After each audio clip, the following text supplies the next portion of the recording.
I'm with showbiz photographer Dave Hogan, who has spent some time recently photographing Taylor Swift on her Eras tour, which is pretty amazing. So I'd like to know how you get a gig like that. Well, I think I first photographed Taylor in 2011, and her PR person, Kate Head, said, "Oh, I've got this new artist that I'm looking after. Would you come up and do some pictures in Birmingham?" Now, it's not on my usual patch, but I went up there. She was very charming, really nice. And you know what? Over the years, she's incredibly loyal. You know, if you work with her and you do the job, you get another call and another call. So this recently, she played Wembley. She's coming back in August. But she played Wembley and she said, "Do you want to come along?" And I said, "I would love to shoot your whole show, but you own it." She owns everything, right? The only pictures that anybody knows I've taken is 2 that she tweeted to her 6.5 million followers. And when I first started giving her pictures was an album launch in Paris. And we're backstage and she's going through the pictures with her team, going, "I love this, I love this, I love..." And she picked out 10 pictures. And she said to me, she said, "Can I use these?" I said, "Yeah, of course you can." She said, "Because what happens is the agreement with the Getty image doesn't really allow to give the local French paper that's going to write a nice spread about her and has had a wonderful experience, but they haven't got a Getty subscription, so they can't use the pictures. This way, she gets the best of both worlds. I'm not breaking any contract with me, because actually, I'm giving my time. You give her some separate pictures. I'm giving her time. I'm not under the TAS agreement." And she said, "Can I tweet these pictures?" I said, "Of course, you own them." And she literally, 6 pictures, she shared them with her 6.5 million followers. My phone suddenly goes, You're credited, I guess. Yeah, credited. She credits under my hashtag at Hogie AAA_. That's my I think. When she tweets that, her 6.5 million followers think that you're her new best friend. No, we're not. But I'm talking to her and I'm going, "Does your phone do this?" Or, you know, because if you've got that many followers, do you put your phone in the safe? You must have a notification turned off. There must be something. Because as I say, I mean, my phone was like, and this is part of the thing, I'm not quite in with my tick and my talk, so I don't understand it. But she's got a whole social media team that do this. So which album was this going back? How many years ago was that? This is 2011. Right, okay. I would have to look it up or whatever. Yeah. And then this was early days. This is early. I don't think she was a country and western singer that, do you know what? If a country and western singer comes over here, normally there's a bit of, Whispering Bob Harris. But most mainstream press do not cover country and western. It's just the way it is. Yeah. But she has transformed from a country and western singer to probably the world's biggest female artist. And she's only 32 or whatever she is. Yeah. So she's got a long way to go.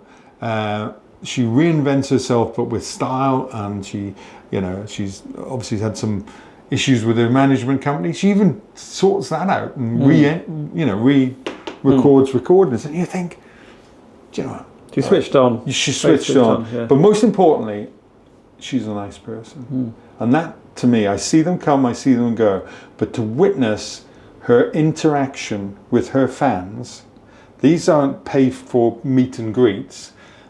She has a team of people, which may include her mum, that go out into the audience and pick out genuine fans, and the mum or the assistant gives her a pass to meet her backstage, meet and greet, and she's there giving each one of them a conversation, the time of day. That to me means everything. That's unusual, is it? It's very unusual. Yeah, you have meet and greets, but they pay to go and meet them, and there's an element of time. But this is genuine fans meeting genuine global superstars. So you must have worked with some divas in your time. I don't ask you to name any, but yeah, I can name them. I love it. I mean, the job. She's obviously on the nice end of the spectrum. She is she's the nicest person alive. The other nice person was Tina Turner. Right. Sadly, she's passed away. So I think Taylor gets elevated into the number one god, woman, great person, lovely to photograph, and just nice. Because from a photographer's point of view, it's the world that she keeps changing. I mean, she's good at a visual subject for a photographer. Yeah, absolutely. I mean, you know, just look at some of the pictures that we've got here. You know, the circus arena person to the classical, you know, dress, and you know, when she's just elegant. There is no part of her that's tacky.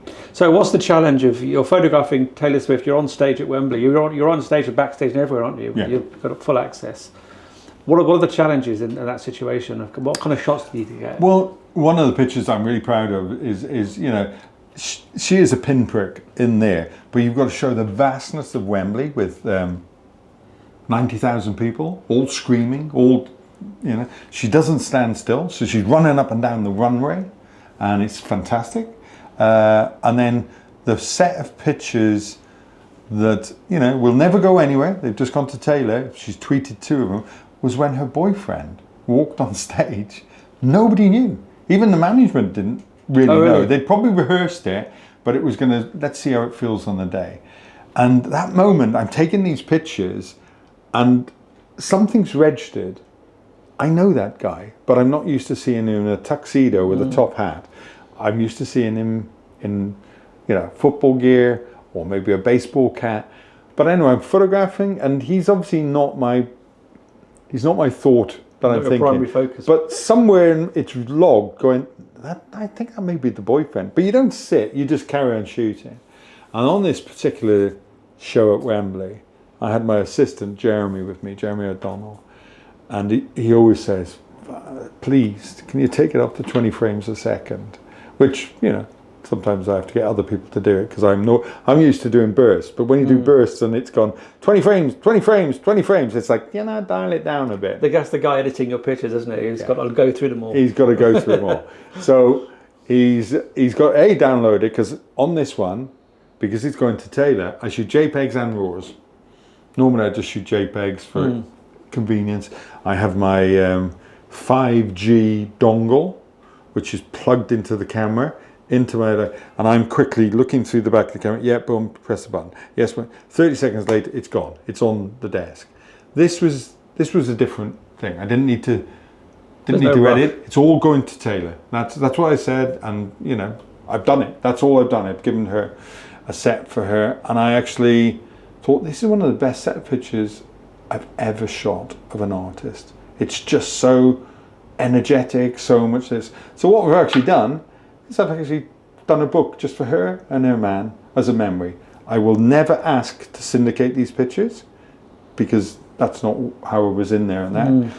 But she tweeted to and hashtagged me, and that's good enough. So going back to the actual on the concert when you're photographing her, you're trying to get, you've got wide shots, you've got close, you know, the range telephoto shots. You must have a lot of kit you're carrying around for that sort of thing. I'm carrying 4 bodies, right? 4 different lenses, because you have no time to change. So I'd start off, she comes out at the top, and I've got a sequence of pictures that we can drop in on this. She comes in and she just looks amazing. She's got really quite sparkly outfit on, and then she walks back to go up this sort of scaffolding office sequence, and she's got what's the red shoes? The red Louis. Christian Louboutin. Yeah, you know that these are good shoes. Yeah. So she walks down, and she's walking backwards, and even that is a picture, because you've just got, wow, she looks great. And then because her team will say, this is what's going to happen, and then it's very quick. She's going to flick her legs up on the balcony, and it's a great landscape picture. So there's a rehearsal, I presume. So you don't know what's going to happen. No idea what's going to go on. Sometimes you do, but on this one, she's done this tour around the world. Right. But the people that have seen it know what makes the pictures, so they pre-warn you, saying, okay, you got the first 2 numbers. So I have the first 2 numbers on the first night, which is the Friday, and then I shot the whole show on the Sunday. Right. Right. The first 2 numbers on the first night go to my agent, who is Shutterstock. And I'm trying to send from the back of the camera, but there's 90,000 people live streaming their show to their mates. So you get no single whatsoever. You know, you're sitting there going, why is it not going? I was like, and you look up and everybody's got a phone, and look this, Mom, this is Taylor. Thank you very much for the ticket. You know, it's that sort of thing. Technology Yeah. You know, there's a big sponsorship deal with the phone company there, but they can't get the bandwidth to get everybody. Anyway, so you're shooting these pictures. First 2 numbers, you know that there's going to be pictures. I shoot that. Then she goes up the stairway, and it's a split second where she jumps, puts her legs up, and you see the shot. Now that is like, okay, well, I've got the uprights, I've got the landscapes, and I've got a really nice landscape picture. Then she comes back down the stairs, she's with her dancers, you're photographing everything that you can photograph, but you mustn't panic shoot. If you panic shoot, you lose it. You can do a burst, but you're not there going, because otherwise you're just going to miss the moment. Yeah. So you're selectively picking the moment, but when you're working for a full time, you can really select your moments. But I still managed to shoot 11,500 images. That's a lot. It's a lot. What, 2-hour concert or something? Yeah. It's probably 2.5, 3 hours. Right. Okay. And you know, you got the moments as the concert goes on. You've got the candles. When they're not candles, somebody holds their phone up with a torch on, but it looks like the old-fashioned when they used the lighters. So you've got to recreate that, which obviously is a lot easier on digital than it used to be on film, and you can see instantly whether you need to kick a bit of, you know, drop the shutter stop or whatever. But basically, I'm thinking visual images from the moment I'm in that pit till the moment I leave. And then her manager or PR manager said, right, come with me, you're coming onto stage. And so I walk around the back of the stage, and there's a doorway that opens up, and you can see Taylor, and hopefully I dress in black, so I'm like head to toe dressed like a black ninja with a camera. To not attract attention. To not attract attention. I wouldn't wear a shirt like this on stage. You've got to just melt into the background. It's not my show, I'm recording it. And one other time I had this same experience was on stage with Michael Jackson, where he comes out of a space capsule and I'm standing behind him, dressed head to toe in black with my camera, and he just did this. Didn't sing, didn't do anything. For about 5 minutes, and the 75,000 German people just screamed at him. And I'm behind him, and all this energy's bouncing off me, and there's shackles on the back, and I'm like going, that's why they do this. It's the biggest high you can ever have. And, you know, so standing behind Taylor when people just scream at her, and you know, you're getting that reflective goose pimples, because why would you not? This is what great performers want. You know, if everybody was sitting there going, oh, that's okay, isn't it? They're not. They're going mad. And this is across the generation, kids, parents, grandparents. You know, she appeals to everybody. So, so what are your 4 lenses then? You've got a 20, I presume. You've got the wide 20. So I have at the moment, I have a Nikkor 20mm on my Z8. I'm using a 600 f4, right, mirrorless, and I'm using an 80-200, and I'm now about to switch cameras, so I'm trying out some other things at those times, and I love them. You know, I mean, so from 20 to 600, that covers everything, doesn't it? Yeah, pretty much. There's nothing that you're going to miss on that. And as they're going past on a 20mm, I'm holding it up, looking at the screen, pressing the button, and it's going, yeah, lock on, lock on, lock on, lock on. Next, when she comes back, lock on, lock on, lock on, lock on. Next. So you know that's covered. You're not putting it to your eye and hoping it's sharp. You know it's sharp because the digital technology keeps up, whatever system you're using now. So you've been photographing Taylor Swift now for what, like 13 years now? So what have been your photography highlights? Well, I have to say, every time I photograph her, it makes a picture, it makes a paper. So I'm just going to have a quick look at some of these things here, and I'll show you, and we can flash them out. This is a picture of the winter white gala in aid of Centrepoint, which is a homeless shelter in London. And I got asked by Taylor Swift's people whether I'd photograph Taylor with Prince William and John Bon Jovi. Now, you can quite clearly see in this picture, he's not quite comfortable. He may Prince be William's not. He looks uncomfortable. And he Taylor said, looks pretty comfortable. She's and comfortable John Bon Jovi looks pretty comfortable. because they used to be on the world stage. Yeah. But William, look at this. You know, she's singing. They're high-fiving for each other. And then William is asked to sing. He said on one of these, he said, you know, future royal king or whatever. He said, but when Taylor Swift comes up and takes you by the hand and leads you up onto stage to sing, your body is screaming, don't do this. You don't know the words. You don't, you know. What were they singing? Living on a Prayer. All right. But, you know, and of course everybody knows the one line, but you can't sing it all. And I hope that John Bon Jovi knows the words. He does, and Taylor did. But this sort of situation, look, he then does a duet with Taylor. I mean, you know, she's loving it, he's loving it, but it's like the most wiggly, awkward moment because it's like, you know, and you know, he hadn't married his wonderful white wife Kate in the moment. So you got the future King of England, who's really uncomfortable being with the world's biggest female artist. But she wasn't at the time, though, was she? She wasn't. No, she was. You know, and that's what I'm saying. She just got bigger and bigger. But this is it. It's all about the heart, the love, you know, passage in. Anyway, so we'll put that down and we'll talk about a couple of things. What are the highlights? So the highlight, I think, probably Dusseldorf. She picked up her MTV awards, and I get a call from her people. Can you come back into the dressing room? And it's a beautiful dressing room, and she's got her 4 MTV awards, or what I think it was 4 she'd got. But she's happy, and that's what makes great pictures. So MTV Dusseldorf, being in that room with her and her team, who were ecstatic because she put a lot of work in and to get recognition. And then we've got so this in this picture here. This is when she's at the Capital Radio summertime ball, and she comes in my studio. At the time I was working for a national newspaper, so we had a deal where I would put a studio up and then people would come in, and it was the Sun. I don't work for them anymore. Looks very young there, doesn't she? Yeah. That's so that's good.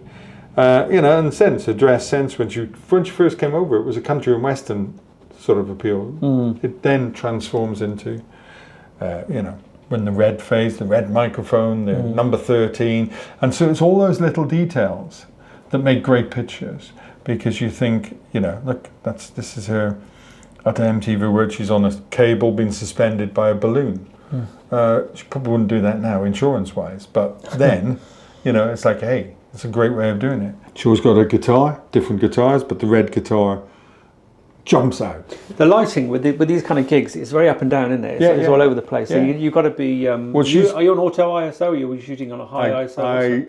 It depends. I normally do go 2000 ASA because what you don't want is blur, unless you're going for a blur. So and digital cameras nowadays, they can hold it. You can shoot almost in darkness. So you know, the Brits or something like that. When I shoot that, you know, it's very low TV light, but I want 4/500th of a second to stop the moment, because there's nothing worse than having a great picture but it's not usable because it's blurred. So here we've got backstage with Ellie Goulding. Now she duets with some major people, and you know, your job is to photograph them on stage, but backstage as well you're trying to get a picture. This is you know, basically 2 fantastic artists, very talented, and they duet for 1 song, and then we go on to the next one. Then we've got, who have we got here? Kim Kardashian with Rita Ora. This is backstage at the MTV Awards. I'm in the green, the glamour pit, and my job is to basically go and get combinations. And if you know the artists, it's a lot easier to put them together. So this was the MTV 2012. So yeah, it's in Frankfurt, Germany. Very big artists, all 3 of them. This is during a rehearsal that I photographed her. I think it was at Wembley, and the guest artist that came on with her was Robbie Williams.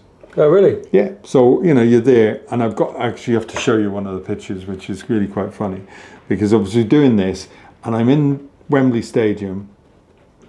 You could hear a pin drop, and then they're on stage, and I'm trying to be discreet, but I'm wandering across an empty stadium, and the 2 of them are looking down at me, at which point I fall over and I get entangled in the collapsible chairs, and it's like I've been swallowed up.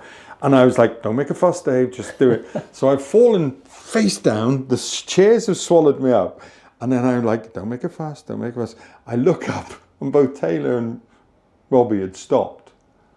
And Robbie goes, are you okay, Dave? I went, yeah, sorry to disturb you, because this is a rehearsal. And I was like, I'll be okay in a minute. And he says, I can't watch you be swallowed up by a car and just carry on singing because you're now in my vision. So he sent 2 security guards just untangle me. As he untangles me, I'm standing there and I've got shorts on, I've got my cameras, and I'm like a little kid in the school playground. I've fallen over, I've grazed my knee, and there's blood trickling down my knee.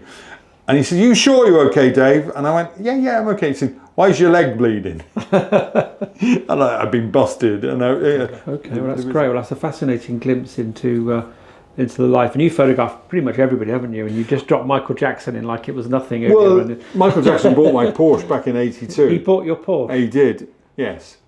That's a great story on its own. In its own. And it was basically, I got a call from him and his team.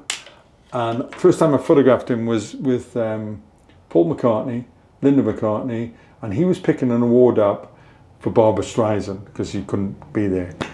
And then we're at the Dorchester Hotel, Grosvenor House Hotel, I think it was. And the 3 of them come through. Obviously, do the pictures of the 3 of them. And then Michael goes, stands in the corner with his bodyguard. And everybody wants to chat with Paul. Paul's, very articulate, wants to do the thing. Michael really is a bit uncomfortable about this. But he's got me. I'm standing next to him. Hello, Michael. How long are you in town for then? Oh, just treat them normal, because they are normal. So Michael's like looking at me going, why is this man talking to me? Why didn't he just go away? Well, I do what Hogie does. I just be friendly. I'm not trying to be their new friend. I'm just being civilized. Anyway, obviously Michael is like slightly baffled by me. And I did one of the best portraits I've ever done of him before any plastic surgeon got hold of him. And it's a brilliant picture. Anyway, I've done these pictures and I'm speaking with Michael and he's not really talking back. I'm rabbiting. After about 10 minutes, he goes, can you do some pictures of me with my friends? I said, yeah, whatever you want, Michael. That built our relationship up from the 80s, where I'd get a call to go shopping with him in Hamleys. And we'd be wandering around the shop, and I'd go, and what he would do was we'd picking stuff up, and people would be putting it in, and he'd normally get either given it or he'd just put a check down, and he'd send it all to Great Ormond Street. Okay. I mean, how cool is that? You've got the money, you make some kid, so they've got the best of the best toys. Anyway, I'm walking through with him and I was going, Michael, it's all good and well, but you need to stop and pick something up. So I've got him with the Winnie the Pooh lunchbox. Okay. Or a remote control car. And we're just talking, I'm there, but I'm not there. I'm not saying we're going to confide and talk with him. But anyway, to me, it's good enough. He then, we do the pictures, and then suddenly he's spotted by about 5 or 6 Japanese fans. They get their passports out. And they get their passports out and give them to Michael. It was like, he's not a border control person.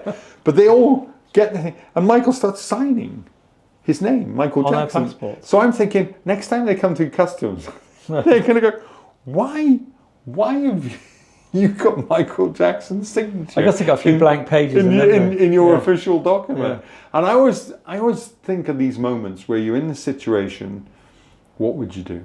And that's the greatest thing, to record it. So how does the Porsche fit into all this? I photographed Michael on the tour, and in those days, not many people shot colour. I worked for a national newspaper. I got out there. We shot the Jackson Victory Tour. There was no such thing really as syndication. There was no big Getty, there was no big Shutterstock. There was like you and your newspaper, and then you'd wait until people called up and said, his pictures are fantastic, can I have them? Well, most of the time you were tired, so I would not answer a fax.